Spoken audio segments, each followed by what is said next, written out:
Hello everybody and welcome back for more Let's Play Super Mario Bros. 3. In the last episode we beat Desert Land, and in this episode we are going to do World 3 Waterland. And so this right here, if you take a closer look on the world map, you can see that on the some of the tiles, if they're on the if they're on top of the water, then they'll just be water levels. On land, that's mostly dry land. So anyways, this is one of the water levels here, and this is actually where I show off the frog suit.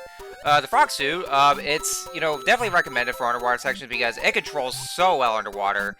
Because you know how if you're doing this normally, like, you can still do these as a normal Mario, but of course he just swims a little slowly. But with this one, the control's so great here. Like, Mario can swim past her in his frog suit, and then, and not only that though, but on those air currents from the pipes, then you can actually just go through them and no problem.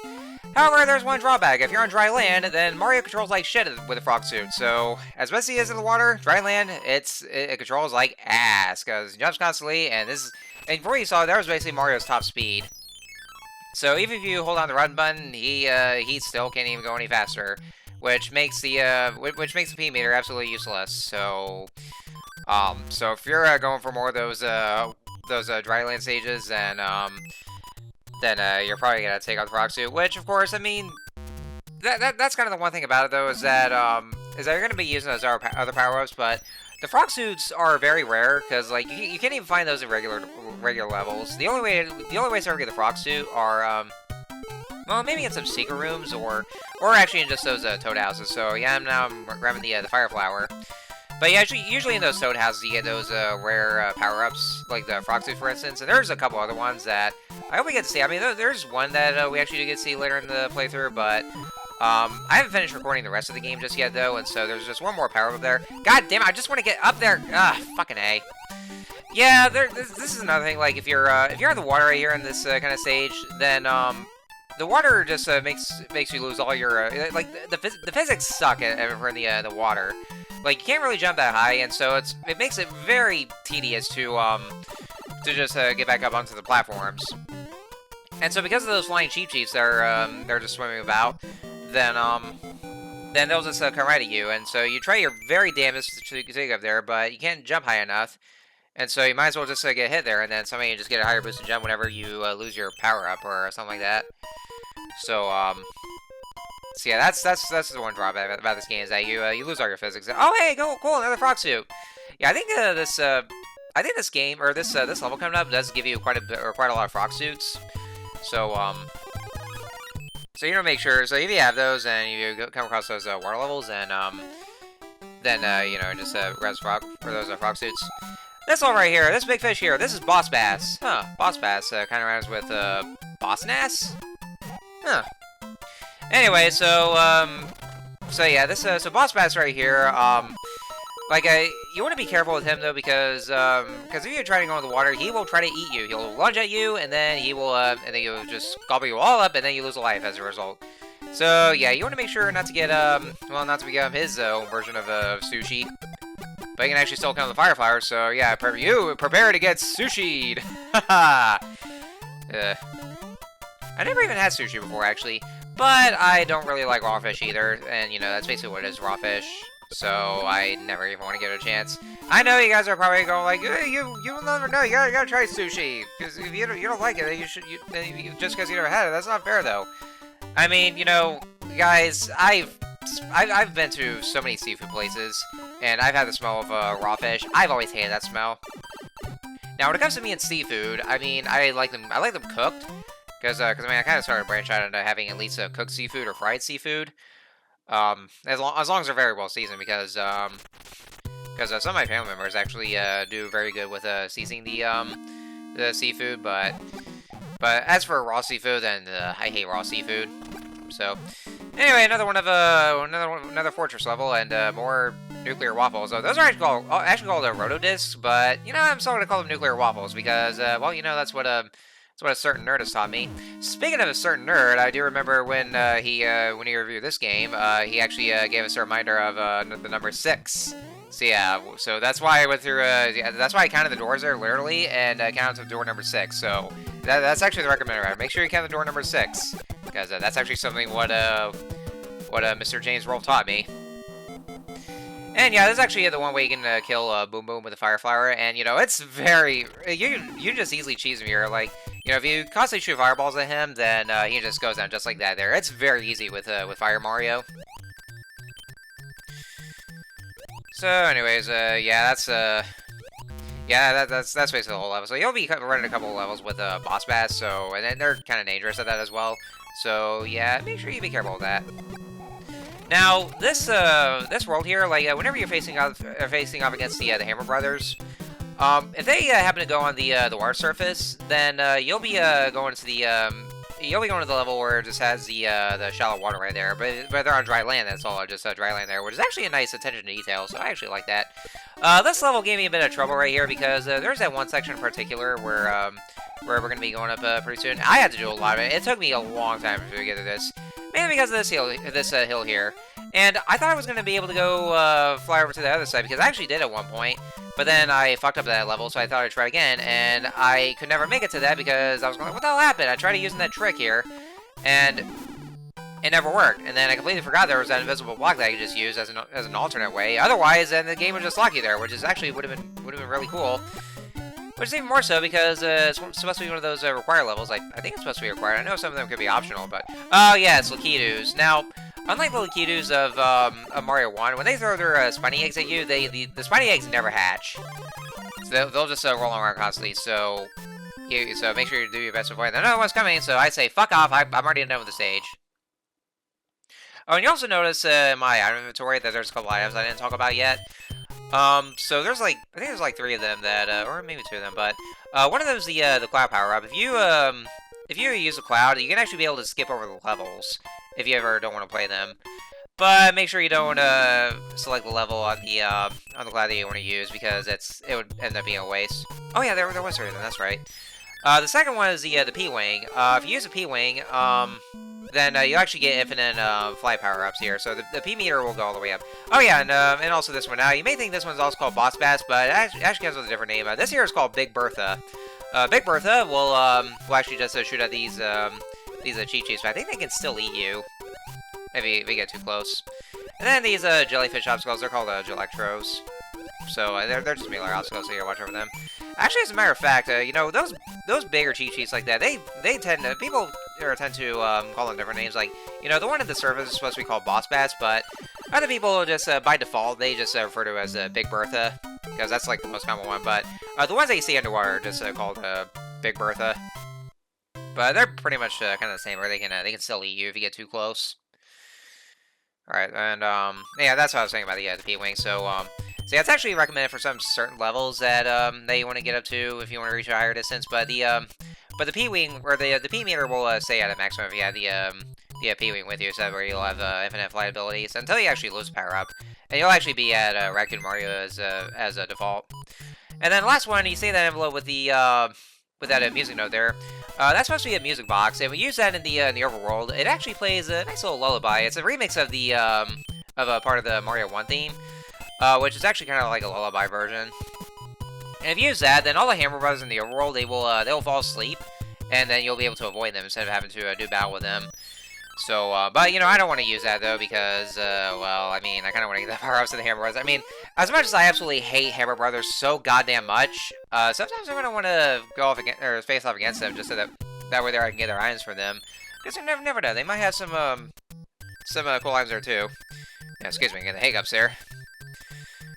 Yeah, what else? I think that was, I was saying about. Oh, God, I just created an abomination. Yikes. I like how this island right here is it kind of looks like a mushroom, and I actually want to go a little further using that using that boat to get over to the. There's that one island that kind of looks like a little Easter egg there. Well, I mean not a literal Easter egg, but you know what I'm talking about. We'll see once we get to it after I get through with all these toad houses and the like. So yeah, Waterland. I mean, you know, like I said, like with all the other stages, they're still pretty short. I mean, even though the world itself can be a little long, but they're still pretty short. But you know, and as long as you got the frog suit, then it actually makes things a lot more doable here. I actually kind of like this little exploration right here. They just go to the secret areas. Kind of one cool thing that this game does for their overall maps. And so, you know, we got another mushroom, which, of course, I would just have to say, like, if I ever become Small Mario, I think I actually just use the mushroom itself. Alright, so, you recognize this spit of island right here? That, ladies and gentlemen, that actually is supposed to be a reference to the continental shape of Japan. Because you know, you just put two and two together, see there, it actually does look a lot like Japan. And so, come to think of it, though, this game actually does have a couple of references to Japanese mythology that we'll be seeing here. And as you just saw here, I actually made a little jump cut. That was right there. And the reason being is because I thought I'd actually just do like half and half, because I know I was thinking like for the later levels, because the stages in those levels get a lot longer than like probably starting with World 5. I was thinking of maybe splitting those worlds into two, but then I had to record the second half to see just how short it is, because I don't want to do under 10 minutes long, because that would be way too short. So I just want to make it as long as it is, and I know this video is just like 20 minutes long at this point. But I know the later stages get a lot longer. But you know, since I went ahead and like, I thought for a second, you know, because of how long I was recording this, and so I went ahead and edited all the videos and made all the cuts there for the videos, and then I saw that the video itself was under 10 minutes long. I was like, I think this is maybe like 8 or 9 minutes long, and so I figured, you know what, I can actually just finish out the rest of the level, just like combine the two videos into one and just make it an episode. So I figure, you know, that way they were just filming that kind of gap there. Oh god, oh yeah, be careful of those rotating platforms, because they will spin constantly, and then they will throw you out of a loop, and they'll just launch you out of there. So yeah, gotta watch out for those. I would say that, you know, after they make their first spin, then you want to give it a go, but it kind of it's kind of a matter of patience that you have to have here. And then there's another couple of enemies. These right here are spikes. They will somehow regurgitate their spike balls, and then they toss them at you. That's kind of gross, but that's kind of their only projectiles. They're very tiny. I would say, like, not exactly too threatening, but you know, a little more but you know, I would say a little more intimidating than the Goombas themselves. So you wanna watch out for those. They're kind of like the they kind of seem like those Clubbas from the from later Mario games. I would say in the Paper Mario series that there's Clubbas, unless there's like other Clubbas from the mainline Mario games I'm might be thinking of, or I don't even know. I was thinking there might have been I was thinking of those other enemies. I think I know they also return in the new Super Mario Brothers series. Like, I would say probably not until the first one for the Nintendo DS. I mean, I don't know, something like that. And more Hammer Brothers stages here. Let's see, for this one, we are going to be getting, oh, Starman. Okay, yeah, I'll take it. Oh, you know one thing I also never got to mention, though? Oh, yeah, for this one, let's see, okay, well, I didn't really scroll down. I thought I still had a Frog Stew, but I guess I got rid of that one, and now I don't have any more. But this whole Fortress stage is actually entirely underwater, so if you have the Frog Stew with you, then it's recommended, but otherwise, I'm just going to have to go through this as a small Mario. But, small Mario, I mean regular Mario. That Mario doesn't even look small. Ugh. Anyhow,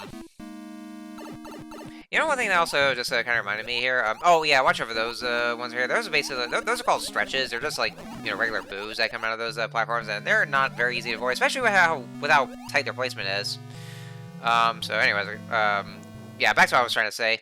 One thing that I want to add in the All-Stars port is that if you get 3 matches those item cards, they actually play a new little tune that actually sounds a little more triumphant, which I actually really like, though. You know, a lot is going to be said about the All-Stars port, because you know I really do love the All-Star ports of these games to death, because you know, well, because of their great new features they have, and also because of their updated graphics, rather, because you know they really managed to look pretty on the Super Nintendo. But, you know, I still chose to do the original NES ones because, you know, I just want to play the original. Oh, God, am I even going to make that? Ah, shit, made the Abomination again. Or it's like, you know, Mushroom and Weed. Oh, jeez. Oh, God. So, there's, like, mushrooms, weeds, and... Oh, jeez. Yeah, you know how Mario's just very well known for his reputation of all these drug-related jokes. Actually, wait till we get to a later world, though. There's going to be a lot to talk about for that one there. Anyways, this is another stage with Boss Bass once again. Yeah, I can actually just kill him with a Koopa Shell, but you know, even after you do kill Boss Bass, after about 5 seconds, then yeah, he'll go ahead and respawn. So Yeah, so you're definitely giving enough time to just try to proceed onwards, but he'll always come running back. So I think for this one, it takes a little patience though, because you know, if you go into the water, you're basically fucked though, because like I said, your physics are absolutely whacked out from the water. I mean, part of it kind of makes sense because it's water, but Mario can't even jump higher from the water, which I don't know, doesn't really make sense because he is capable of doing so in later Mario games. So, well, or particularly the 3D ones. So, I don't know. Anyways, yeah, like I say, you know, the All-Star Sport for the Super Nintendo is always something I would absolutely recommend playing if you want a good definitive experience for the NES trilogy, because they do quite a number of things right. You know, with the save feature, and also with how pretty the games all look, and also with the updated sound quality, and of course, you know, the music itself, just given their own 16-bit fashion here. You know, it is great though, but you know. Like I said, I'm going for the I'm going for the original NES one because, you know, I mean, I want to play the original, and that's kind of the thing with this channel here is that, you know, unless if it's some kind of a definitive version, it's always the most recommended one that has like some anti-frustration features here, then I would actually just or like, you know, definitive ports is what it is that some of the games really and absolutely needed. Then I would just go for those, but you know, since the All-Star Sport is exactly the same, just being in their 16-bit forms, then you know, I still want to go for the original NES one because, you know, I mean, the NES versions actually have their own set of their own kind of charm here, so I figured I'd just go and play them anyway. But you know, I at least wanted to play the games in their original form because that's what they are originally. They're the 8-bit ones, so so I'm gonna have to just at least do those there. And I don't know how many levels there are left. I mean, I'm seeing my editing feed here, so it might be close to the end of the episode. Oh, there's another memory match game here. See those warp pipes over in the world as well? If you use those, then they actually serve as the shortcuts you can use. Oh, you know, I actually kind of got the memory matching ones wrong. Whenever you get a match for some of those items, then you actually either get some power-ups. Like if they're power-up items, then you'll get power-ups added to your inventory. 1-ups you get 1-ups, and then for coins you just get some you have some added coins there too. But yeah, I see those warp pipes. They take you from one place to another. So anyway, here's our last castle here. And oh yeah, here's one of the references to Japanese mythology. Yeah, this here is supposed to be based off Kappa. Yeah, so I guess it makes sense for the whole island being well, just highly resembling Japan. And so I guess it makes a lot of sense as a reference to that, where you know, we have Kappa, which is basically a creature from Japanese mythology.